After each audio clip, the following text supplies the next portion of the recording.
Amy Eds, and I am going to demonstrate an adjustable ear loop.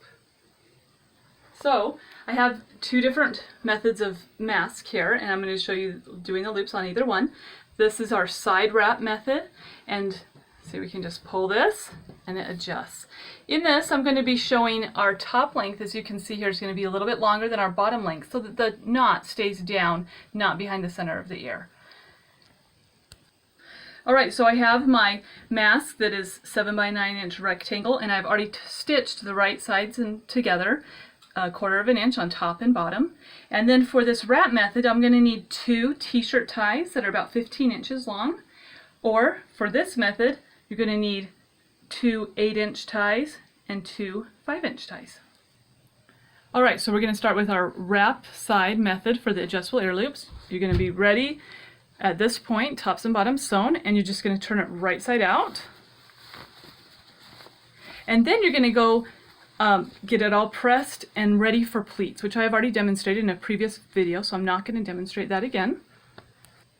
Alright, so I have my 2 ties, and what you're going to do is find the center, and you're going to unroll it, find that little center, and this is the top of the mask where the wider part is, and the pleats face down. So our pleats need to be facing down. So we're going to take that center and put it up here. What this does is it makes your top longer than the bottom. And we're going to go ahead and pin that.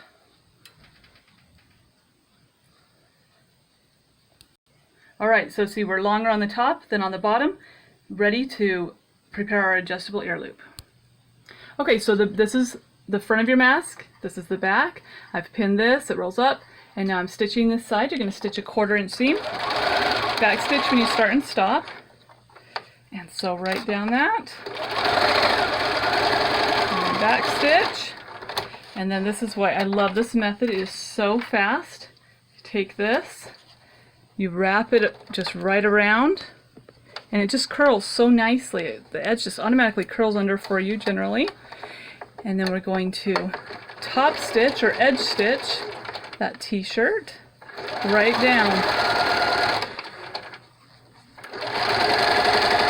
And back stitch at the end. You do not need to stitch all the way down this or else it won't stretch. So that's all you need to do.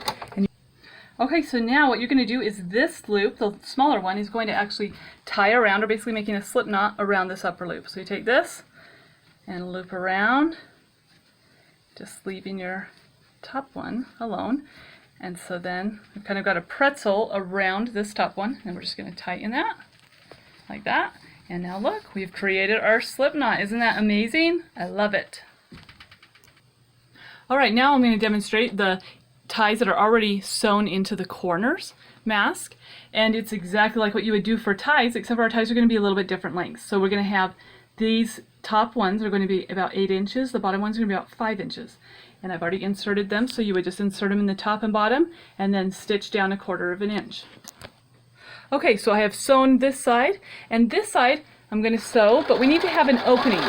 So I'm going to just stop about a couple inches down, skip that, jump down to here, and I already have my ear loop in there. And then I'm going to stitch that down, back stitch when I end. And now I have a little hole to put this right side out. Okay, so now I'm going to turn that right side out through that little hole in the side that we left.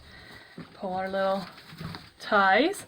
Then what you're going to do is get it flat and pressed and ready and make your pleats, and I've demonstrated how to do that already, so I'm not going to demonstrate that right now. So after you've got your pleats and you've top stitched it, then you're ready to just do the same thing you did on the other one. You've got your long one, your short one. The short one's going to tie around the bottom like a little pretzel. And pull that, and now we have our adjustable loop. I hope this demonstration was helpful to you. Thanks so much for watching my video.